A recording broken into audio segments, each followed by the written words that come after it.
बिस्मिल्लाहिर्रहमानिर्रहीम। अस्सलाम वालेकुम। आप देख रहे हैं diplomatic and current affairs with doctor Munawar Hussain. आज इस्लामाबाद में काफ़ी गर्म मौसम है और हमारे पसीने छूट रहे हैं। मैंने फ़ैसला किया कि गर्म ही किसी टॉपिक के ऊपर हम बात करते हैं। आज हमारे साथ आमिर लतीफ़ हैं, जिनका तकरीबन 24-25 साल का तजर्बा है जर्नलिज़म के हवाले से। सीनियर जर्नलिस्ट हैं और जर्नलिज़म के अंदर इन्वेस्टिगेशन और रिसर्च करके किस तरह से की जाती है जर्नलिज़म, उसको जानते हैं। टर्किश ऑनलाइन जर्नलिज़म के साथ अटैच हैं, ICIJ के साथ उनके मेंबर भी हैं। अगर मैं सही कह रहा हूँ आमिर, ICIJ के साथ बिल्कुल। आज हम बात करेंगे पाकिस्तान के अंदर जर्नलिज़म के क्या चैलेंजेस उनको दरपेश हैं, उसके साथ प्रॉस्पेक्ट्स क्या हैं, और अगर इसको हम कंपेयर करें इंडिया की जर्नलिज़म के साथ, क्योंकि जर्नलिज़म वो एक शोबा है जिससे हमें डेटा मिलता है और डेटा के बगैर तो एकेडेमिया भी कोई अपनी एनालिसिस या एक्सप्लेनेशन या प्रेडिक्शन या प्रिस्क्रिप्शन दे नहीं पाती। तो इस हवाले से जर्नलिज़म जो है वो बड़ा एक इम्पॉर्टेंट शोबा है। इस हवाले से पहले तो नाजरीन को समझाने के लिए आमिर मुझे ये बताइए कि जर्नलिज़म होती क्या है। देखें, अगर नाजरीन को सीधा सीधा समझाया जाए तो ये है कि जर्नलिज़म ये होता है कि बिलफर्ज कुत्ते ने आपको काट लिया तो ये कोई चीज़ नहीं है, ये आम सी बात है। लेकिन अगर आपने कुत्ते को काट लिया तो ये ख़बर है, न्यूज़ है, और ज़ाहिर है इसी की बुनियाद पे जो है वो आगे जर्नलिज़म एक ख़बरों की कलेक्शन, आप तक सच को पहुंचाना, फैक्ट्स को गैदर करना, छलनी में से गुजारना, उस छलनी से गुजार के आपके पास जो एक जिसे कहते हैं खालिस चीज़ आती है जिसकी बुनियाद ऑब्जेक्टिविटी और फैक्ट्स और डेटा पे होती है, वो हमारे नाजरीन तक पहुंचाना। और ज़ाहिर है फिर इसकी फिर एक मल्टीपल लेयर्स होती हैं, मल्टीपल पर्पज़ होती हैं जिसको हम आगे डिस्कस कर सकते हैं। सिंपली ये है कि आप तक वो चीज़ें कि जिन चीज़ों को छुपाने की कोशिश की जाए और जिनको हुक्मरान तबका उसको आया करना और ऑब्जेक्टिविटी के साथ आप तक पहुंचाना, अच्छा, ज़ाती मफाद के लिए नहीं। बिल्कुल ठीक है, यानी रिपोर्टिंग करना दूसरे लफ्ज़ों में। लेकिन रिपोर्टिंग एक पार्ट है ज़ाहिर है उसका। लेकिन पाकिस्तान के अंदर जर्नलिज्म से ज़्यादा एनालिसिस देना शुरू कर देते हैं, रिपोर्टिंग नहीं होती। दुनिया के अंदर हम देखते हैं कि रिपोर्टिंग ज़्यादा होती है, एनालिसिस नहीं देते। तो यहाँ पे हर जर्नलिस्ट जो 2 दिन का जर्नलिस्ट होता है वो एक TV पर बैठ कर एनालिसिस शुरू कर देता है। तो इसको आप किस तरह से देखते हैं? देखिए, उसमें ये एक ऐसा टॉपिक है कि जिस पे हमेशा जो जर्नलिस्ट हैं वो डिवाइडेड रहे। एक तबके का ख्याल है कि क्योंकि जर्नलिस्ट जो है वो फील्ड में होता है, उसको बेशुमार चीज़ों का आम बंदे की निस्बत ज़्यादा पता होता है, तो वो जो है वो बेहतर तरीके से तज्ज़िया दे सकता है।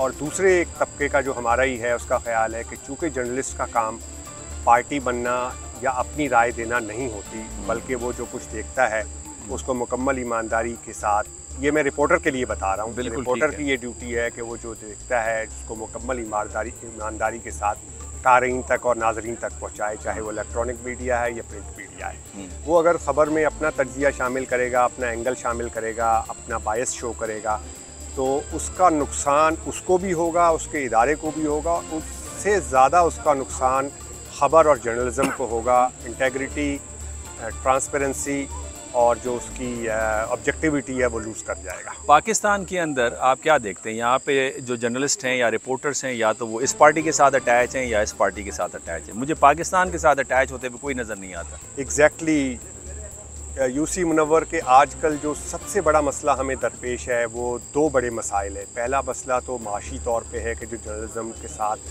जो हमारी इकनॉमिक कंडीशंस हैं उन्होंने जो कुछ किया है, और उसके बाद यानी वो आपके सामने है। लेकिन उसके बाद जो दूसरा मसला दरपेश है वो ये है कि जर्नलिस्ट अपनी ऑब्जेक्टिविटी खो रहा है। उसकी वजह ये है कि अगर अब आप अंदाज़ा लगाएं, आज हम बैठ के बात करें तो शायद हम गिनती के जर्नलिस्ट हैं जिनको हम उंगलियों पे गिन सकें कि जिनके बारे में आप ये राय नहीं दे सकते कि ये किसके साथ एफिलिएट है। वरना इस वक्त जो है वो आप बड़े इत्मीनान से जिस जर्नलिस्ट को देखें, आप टॉक शोज़ देखें, आप ख़बरें देखें, आप चैनल देखें। सबसे बड़ी बात, आप एक चैनल खोलते हैं, आपने जियो न्यूज़ को खोला, आपको पता है कि वो क्या ख़बर आएगी। आपने ARY को खोला तो आपको पता चल जाएगा कि क्या ख़बर आएगी। इसी तरह आप एंकर को देखें, आपने जनाब जो आप एंकर उठा लें, इधर दिस वे और दैट वे।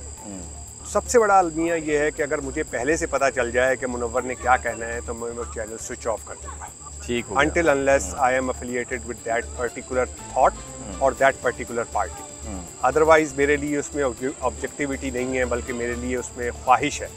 ख्वाहिश को ख़बर बनाना, ये सबसे बड़ा मसला जो है वो हमारे यहाँ हो चुका है। और इस वक्त जैसे मैंने बताया कि देखिए जर्नलिज्म ये होता है कि आप फैक्ट्स, ऑब्जेक्टिविटी और जस्टिस की बुनियाद पे जो है वो ख़बर का एक पोस्टमार्टम करते हैं फैक्ट्स का, और उसको एक छलनी में डाल के उससे गुजार के आप जो है वो कारीन के सामने पहुंचाते हैं। लेकिन अगर आपने पहले से एक तय कर लिया और उसके अंदर आपका बायस आ गया, उसके अंदर आपकी ख्वाहिश आ गई, तो फिर वो ख़बर नहीं रहती, वो ख्वाहिश हो जाती है, और अनफॉर्चुनेटली उसका नुकसान आपके इदारे को भी होता है, आपके इदारे की क्रेडिबिलिटी ख़त्म और आपकी भी क्रेडिबिलिटी। ठीक है आमिर, ये बताइएगा कि पाकिस्तान के अंदर जर्नलिज्म को क्या चैलेंजेस हैं?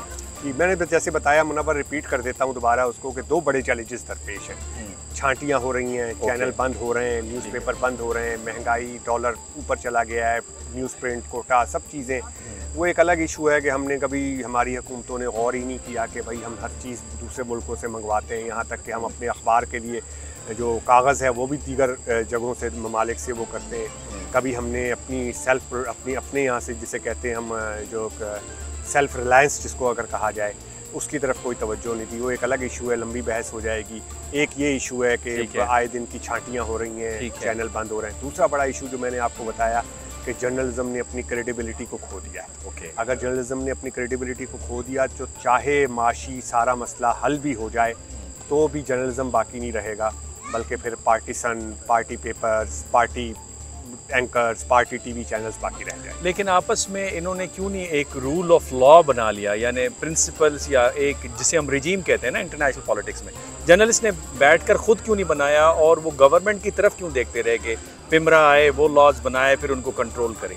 नहीं, ये थोड़ी सी गलत फहमी है, जो अच्छा है वो दूर हो जाए। देखिए, Pakistan federal union of journalist का, जो कि मुल्क गिर तंजीम है, गो के उसके 2 से 3 ग्रुप बन चुके हैं, बट उनका कॉन्स्टिट्यूशन सेम है। और उस कॉन्स्टिट्यूशन के में एक एक चीज़ डिफ़ाइन है, जर्नलिस्ट क्या है, जर्नलिस्ट की तारीफ़ क्या है, जर्नलिस्ट कहाँ किस एम्बिट में फॉल करता है, और क्या ऐसे काम है कि अगर वो करेगा तो वो जर्नलिज्म के दायरे से निकल जाएगा। कोई ऐसी चीज़ नहीं है कि जो ना हो। पैमरा का जहाँ तक आपको ने बताया, देखें पैमरा चूँकि पाकिस्तान में इलेक्ट्रॉनिक मीडिया अब तो फ्लैजलिंग नहीं है, अब तो ज़ाहिर है इसको 20 साल गुजर चुके हैं, 23 साल, अब तो इसको बड़ा हो जाना चाहिए। तो उस वजह से पैमरा के रूल्स जो हैं वो थोड़े से जो प्रिंट जर्नलिज्म है उससे थोड़े से मुख्तलिफ होते हैं। तो ये नहीं है कि जर्नलिस्ट ने अपना वो नहीं बनाया, बिल्कुल बनाया है। असल बात ये होती है कि चाहे सियासी जमातें हों, और वो जब वो गवर्नमेंट में आ जाती हैं तो उनका हमारे साथ रवैया और होता है, लेकिन जब वो अपोजिशन में होती हैं तो उनका रवैया कुछ और। लेकिन जर्नलिज्म के बगैर तो उनकी पहचान भी नहीं हो सकती ना। अगर आप लोग ना हो तो उनकी पब्लिसिटी या दुनिया कैसे जान पाए कि ये वो सियासतदान है या अहम सियासतदान? एग्जैक्टली, वो जाहिर है इसीलिए जब वो अपोजिशन में होते हैं तो बड़ा अच्छा लगते हैं हम उनको।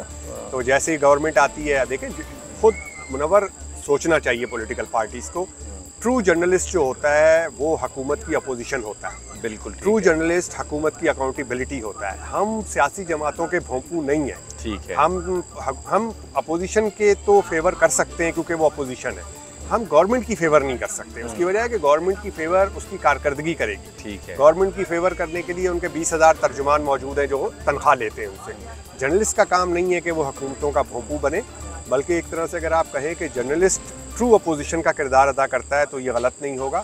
हम ट्रू अपोजिशन हैं। फ्यूचर प्रॉस्पेक्ट्स क्या हैं पाकिस्तान में? क्या आप लोगों को ये सजेस्ट करेंगे वो एज अ प्रोफेशन इस वक्त भी जर्नलिज्म को ले सकते हैं, उसमें ये इंसेंटिव्स हैं उनके लिए? ठीक है, देखिए ओवरऑल सिनेरियो को देखा जाए तो वो कोई बहुत ज़्यादा होपफुल नहीं है। ठीक है, लेकिन ऐसा भी नहीं है कि जर्नलिज्म जो है वो एज अ फील्ड ख़त्म हो जाएगा, या एज अ वो चेंज ज़रूर होगा, उसमें मॉडिफिकेशंस आएंगी, उसमें आपको ज़माने की रफ्तार के साथ चलना पड़ेगा।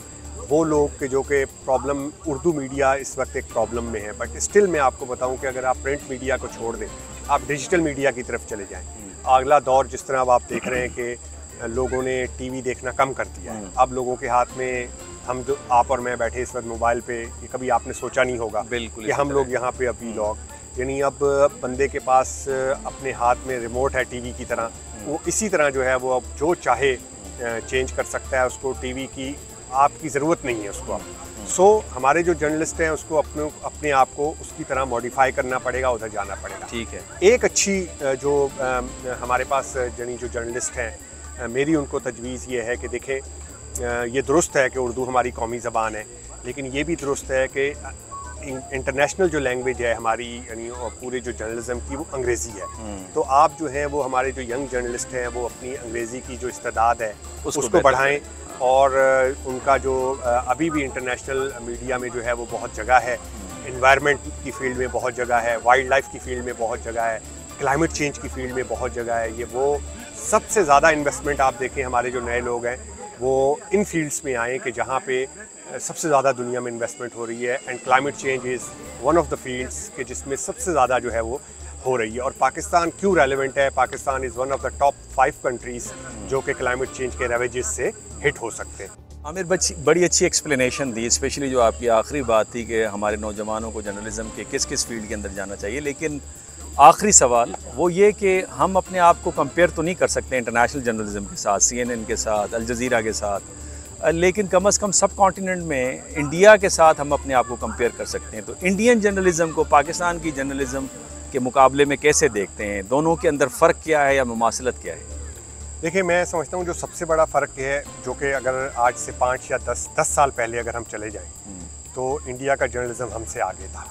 किस मायनों में आगे था? ऑब्जेक्टिविटी के मायनों में, और एक ट्रू अपोजिशन का किरदार, एक ट्रू अकाउंटेबिलिटी के इदारे का किरदार अदा करने में। आप इससे देखें, अंदाज़ा लगाएं कि वो रेड लाइंस जो हम यहाँ क्रॉस करने का तसव्वुर नहीं कर सकते, वहाँ उन्होंने इन्वेस्टिगेटिव जर्नलिज्म को एक नई जहत दी, एक नई शक्ल दी, बड़े बड़े स्कैंडल सामने लेके आए।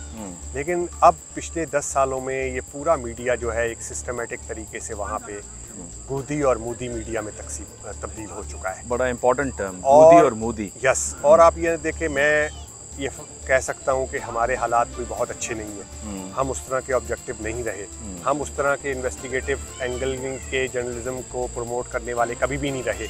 लेकिन आज अगर मैं कंपेयर करूँ तो मैं अपने मीडिया को इस हवाले से उनसे ऊपर रखूँगा कि हमारा मीडिया जो है वो कोई इंतहा पसंदी की जो है वो प्रमोशन में नहीं है। अच्छा। यानी अंदाज़ा आप लगाएं कि जो इस वक्त अक़लियतों के साथ सलूक हो रहा है इंडिया में, जिस तरह मतलब रोज़ाना की एक जिसे कहते हैं कि कभी गौ रक्षा के नाम पे, तो कभी किसी और नाम से, कभी किसी और नाम से, क्रिश्चियंस, हिंदू, सिख, जिस तरह एक चीज़ें, यानी मीडिया को जो रोल प्ले करना चाहिए था एक अपना करके, बजाय इसके, और वो जो है वो एक तरह से हुकूमत का भोंपू बन चुका है।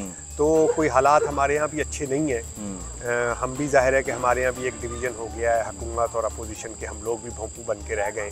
लेकिन इसके बावजूद मैं समझता हूँ बाय एंड लार्ज हमारा मीडिया जो है वो, बाय एंड लार्ज में बात कर रहा हूँ, एक्सेप्शंस के साथ नहीं बात कर रहा, एक्सेप्शंस ऑलवेज़ होती हैं, कि हम जो है वो उस तरह मुल्क में इंतहा पसंदी की आग लगाने में हमारा किरदार नहीं है, बल्कि कई जगह पे जहाँ पे हमारी ज़रूरत पड़ी है कौम को और हुकूमतों को कि जो इंतहा पसंदी की चीज़ें हैं, इंतहा पसंद लोग हैं, उनकी कवरेज को नीचे करना है या उनको कवरेज नहीं देनी है, उसमें हमने ताउन किया है। और मैं समझता हूँ कि ये एक बड़ी अच्छी बात थी कि जर्नलिस्ट का ये काम नहीं है कि वो सिर्फ इस बुनियाद पे ख़बर का वो बनाए कि उसकी रेटिंग बढ़े।